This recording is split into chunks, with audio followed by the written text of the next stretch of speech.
नमस्कार दोस्तों, एनालिसिस ई क्लासेस में आप सभी का हार्दिक स्वागत है। और ये रीजनिंग का 15वां प्रैक्टिस सेट है। इसमें हम रीजनिंग के 10 ऐसे इंपॉर्टेंट क्वेश्चन लेके आए हैं जो आप सभी के लिए काफ़ी इंपॉर्टेंट होने वाला है। तो जो student railway, group D, NTPC, RPF, SSC GD और अगर कोई भी कॉम्पिटेटिव एग्जाम की तैयारी करते हैं तो आपके लिए ये वीडियो काफ़ी इंपॉर्टेंट होने वाला है। तो चलिए हम लोग स्क्रीन पर दिए गए फर्स्ट क्वेश्चन को सॉल्व करते हैं। और इस क्वेश्चन में आपको ये बताना है ए बी सी डी और ई एक पंक्ति में बैठे हैं। ठीक है, एक पंक्ति है, ठीक है, जिसमें ए बी सी डी और ई बैठे हैं। और कैसे बैठे हैं ये सबसे पहले आगे देखिए। सी जो है पश्चिम छोर पे बैठा है। सी कहाँ पे है? पश्चिम पे है। अगर यहाँ पे अगर पूर्व होता है तो ये क्या होगा? ये होगा पश्चिम। ठीक है, और सी कहाँ पे बैठा है? सी बैठा है पश्चिम पे, तो यहाँ पे हो गया सी। इसके बाद तथा ई जो है बी और सी का पड़ोसी है। बी और सी का पड़ोसी कौन है? ई है। बी और सी, जब सी यहाँ पे है तो बी कहाँ पे होगा? यहाँ पे होगा। तब जाके बी और सी क्या होंगे? पड़ोसी होंगे ई का। पड़ोसी का मतलब क्या होता है? जो घर के अगल बगल में होते हैं उसको बोलते हैं पड़ोसी। तो बी और सी का पड़ोसी कौन है? ई है। ठीक है, आगे बढ़ते हैं। ए और सी के बीच में दो व्यक्ति हैं, ए और सी। तो यहाँ पे अगर ए होता है तो ए और सी के बीच में दो व्यक्ति बैठे हैं। इसके बाद आपको क्या बताना है? पूर्वी छोर पे कौन बैठा है ये बताना है। तो जब यहाँ पे टोटल 5 पर्सन, जिसमें अभी तक 4 पर्सन हो गए, तो सिर्फ बचा डी। डी यहाँ पे सिंपल बच गया, हमारे पास यहाँ पे डी बच गया। अब बताना कि आपको पूर्वी छोर पे कौन बैठा है। पूर्वी छोर पे कौन बचा? डी। ऑप्शन नंबर बी हमारा करेक्ट आंसर होगा। यहाँ तक आपको कोई दिक्कत नहीं हुआ होगा। आगे बढ़ते हैं नेक्स्ट क्वेश्चन में।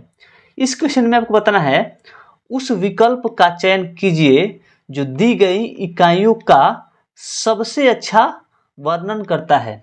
ठीक है, क्या आपको वर्ड दिया है? डॉलर, रुपया, येन और टका। डॉलर, रुपया, येन, टका क्या है? मुद्रा है। ये सभी क्या है? अलग अलग देश का मुद्रा का नाम है। जैसे भारत का जो मुद्रा होता है उसको हम लोग क्या बोलते हैं? रुपया बोलते हैं। अमेरिका के मुद्रा को क्या बोलते हैं? डॉलर बोलते हैं। टका किसका होता है? तो ये होता है बांग्लादेश का। ठीक है, तो ये सभी क्या है? मुद्रा का नाम है। तो मुद्रा कौन सा है? ऑप्शन नंबर डी हमारा करेक्ट आंसर होगा। आई होप कि इसको भी आप लोग काफी अच्छे तरीके से समझिए। आगे बढ़ते हैं नेक्स्ट क्वेश्चन में। इस क्वेश्चन में आपको बताना है दी गई आकृति में कितने हॉकी खिलाड़ी फुटबॉल खेलते हैं। क्या बताना है? कितना जो हॉकी खिलाड़ी है वह फुटबॉल खेलता है। ठीक है, तो हॉकी खिलाड़ी कौन कौन है? तो ये जो सर्कल दिख रहा है आपको हॉकी खिलाड़ी का, ये सर्कल रहा, ये है आपका हॉकी खिलाड़ियों का सर्कल। आपको बताना है कितना हॉकी खिलाड़ी फुटबॉल खेलता है। अब देखिए फुटबॉल वाला लाइनिंग तो ये है ना, ये रहा आपका फुटबॉल वाला लाइनिंग में। अब दोनों में आपको क्या कॉमन दिख रहा है? तो दोनों में कॉमन हमारा दिख रहा है 22 और 19। ठीक है, तो टोटल हॉकी के खिलाड़ियों में से ये 22 और ये 19, टोटल 41% ऐसे हैं जो फुटबॉल भी खेलते हैं, क्योंकि ये दोनों में कॉमन दिख रहा है यहाँ पे 22 और 19, यानी ऑप्शन नंबर सी हमारा करेक्ट आंसर होगा। पता चला कैसे? इसलिए क्योंकि जो टोटल हॉकी का खिलाड़ी है उसमें से फुटबॉल का रेशियो कहाँ से दिख रहा है आपको? फुटबॉल वाला ये रहा। तो जो फुटबॉल में क्या है? दोनों में कॉमन दिख रहा है 22 और 9, इसलिए हमारा टोटल हॉकी का खिलाड़ी में से 41 प्लेयर ऐसे हैं जो फुटबॉल भी खेलते हैं। ठीक है, आगे बढ़ते हैं नेक्स्ट क्वेश्चन में।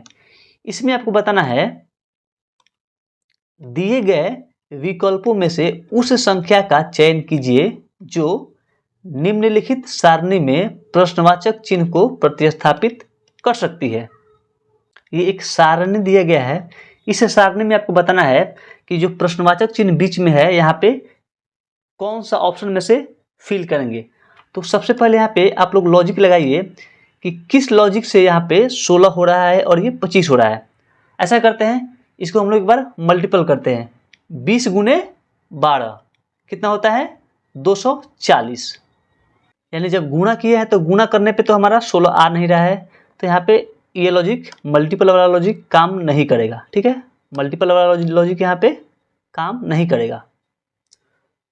तो सबसे पहले इसको हम इरेज करते हैं, ठीक है।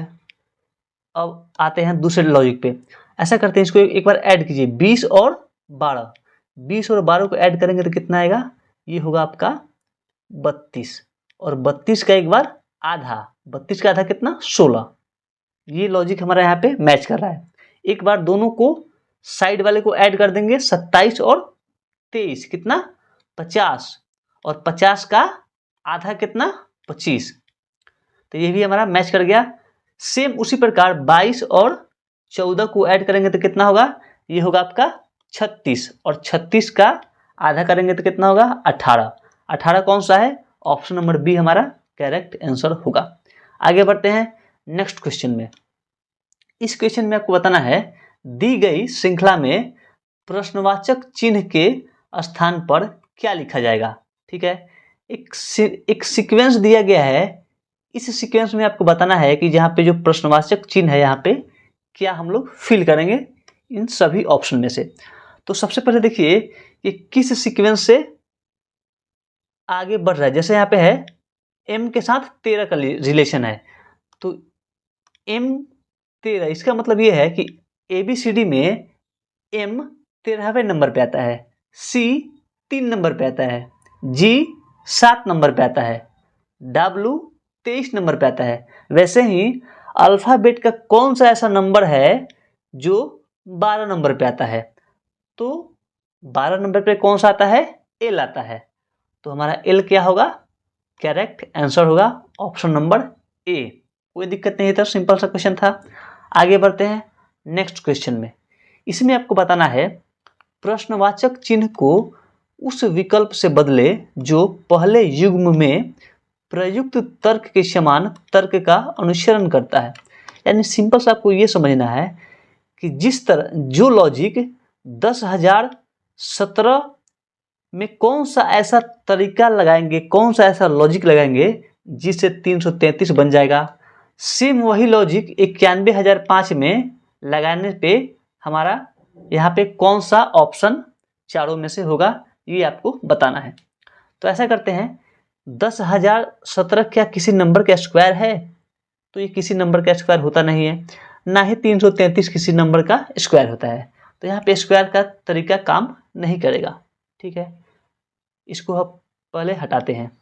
अब देखिए, अब सोचिए यहाँ पे क्या ये मल्टीपल है, क्या 333 का ये मल्टीपल है, तो 333 का ये मल्टीपल है नहीं, यानी ये मल्टीपल का भी लॉजिक काम नहीं करेगा। ऐसा करते हैं, इसको ऐड करते हैं, एक बार इसको ऐड कीजिए, 1 + 0 + 1 + 7, 7 और 1 8, और 8 और 1 9। जब इसको ऐड किए हैं तो कितना आया है, 9 आया है। फिर इसको ऐड कीजिए, 3 और 3 6, और 6 और 3 9, यानी यहाँ पे ऐड करने वाला लॉजिक हमारा काम कर रहा है एक एक नंबर को। सेम वही लॉजिक यहाँ पे भी लगाएंगे 91,005 में। ऐड कीजिए, 9 और 1 10, 10 और 5 15, इसको ऐड किए हैं तो कितना आएगा, 15 आया है। अब यहाँ पे सेम ऑप्शन में से एक बार ट्राई करेंगे कि किस ऑप्शन को ऐड कर रहे हैं तो 15 आएगा। जैसे यहाँ पे 2 और 6 8, 8 और 3 11, तो ये तो होगा नहीं, ठीक है। इसको आते हैं, 2 और 6 8, 8 5 13, तो ये भी नहीं होगा। ऑप्शन नंबर बी के पास आते हैं, 2 और 6 8, 8 और 8 कितना 16, तो हमको क्या चाहिए, हमको चाहिए 15, तो ऑप्शन नंबर बी भी नहीं होगा। इसको ऐड करते हैं, ए को, 2 और 6 8, 8 और 7 कितना 8 7 15, यानी ऑप्शन नंबर ए को जब हम ऐड करेंगे तो हमारा आंसर पूरा तरीका से मैच कर जाएगा। तो इसका एग्जैक्ट आंसर क्या होगा, 267, ऑप्शन नंबर ए। तो आई होप कि इस क्वेश्चन को आप लोग काफ़ी अच्छे तरीके से समझ गए। आगे बढ़ते हैं नेक्स्ट क्वेश्चन में। इस क्वेश्चन में आपको बताना है, एक निश्चित कूट भाषा में VAGABOND को NDVABOGA के रूप में लिखा जाता है, उस भाषा में प्रैक्टिस को किस प्रकार लिखा जाएगा। तो देखिए यहाँ पे कि ये जो टोटल आपका अल्फ़ाबेट दिख रहा है, ये किस सीक्वेंस से यहाँ पे नंबर बना है। तो सबसे पहले इसको इरेजर करते हैं, एक बार हटाते हैं। अब देखिए अच्छा तरीका से, तो देखिए यहाँ पे सबसे पहला वर्ड क्या है, एनडी। एनडी कहाँ है, तो इसका सबसे लास्ट वाला वर्ड क्या है, एनडी बना है। यानी प्रैक्टिस में भी सबसे लास्ट वाला वर्ड को पहले लिखेंगे, सी और ई। इसके बाद क्या है, भी ए। भी ए कैसे है, तो सबसे फर्स्ट वाला लेटर ये था पहला लेटर, फिर सेकंड में, ठीक है। तो फिर हम लोग यहाँ पे क्या करेंगे, तो ये तो लास्ट वाला सी ई हो गया, बचा फर्स्ट वाला पी आर। पी आर एक बार ऑप्शन ट्राई करते हैं, सी ई पी आर कौन सा है, सी ई पी आर, तो ऑप्शन नंबर ए नहीं होगा।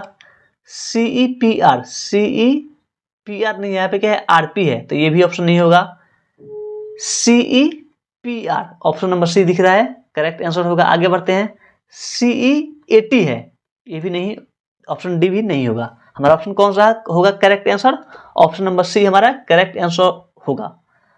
तो आगे बढ़ते हैं नेक्स्ट क्वेश्चन में। इसमें आपको बताना है, यदि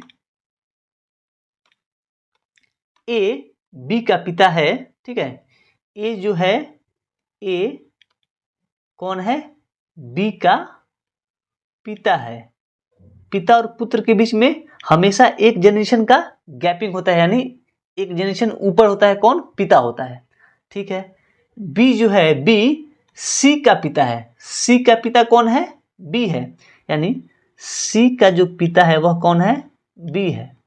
अब सी और बी के भी बीच में एक जनरेशन का गैपिंग होगा, यानी सी क्या है, सी का पिता कौन है, बी है। सी का पिता है बी और बी का पिता है ए।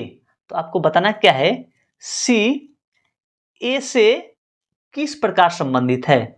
सी जो है ए से किस प्रकार संबंधित है, ए से किस प्रकार संबंधित है सी।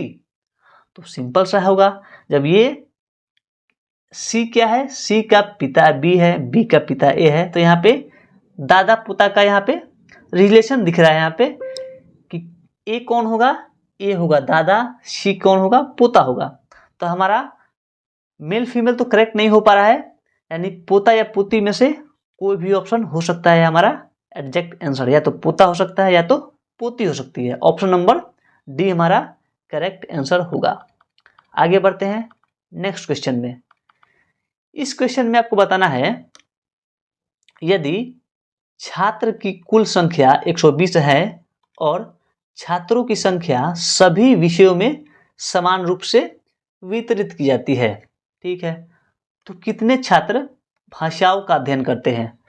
टोटल छात्र का संख्या कितना है, टोटल जो छात्र हैं वह 120 है, और सभी छात्र का जो सब्जेक्ट है वो क्या है, समान रूप से, जो सभी स्टूडेंट है उसकी संख्या क्या है, समान रूप से वितरित की गई है, ठीक है। जब टोटल छात्र 120 है और रेशियो क्या है, सभी का बराबर बराबर है, रेशियो क्या है, सभी का बराबर है, तो जो भी छात्र होगा वो खुद में क्या होगा, 100% होगा। क्या होगा, खुद में 100%, यानी इसमें कितना होगा, इसमें होगा 20%, सोशल साइंस में भी 20%, सभी में क्या होगा, 20-20% होगा, तब न जाकर टोटल मिला के आपको क्या बताना है, कितने छात्र भाषाओं का अध्ययन करते हैं। तो भाषा कौन सा है, भाषा है इंग्लिश और हिंदी, इन दो भाषा होता है, इंग्लिश और हिंदी क्या है, भाषा है।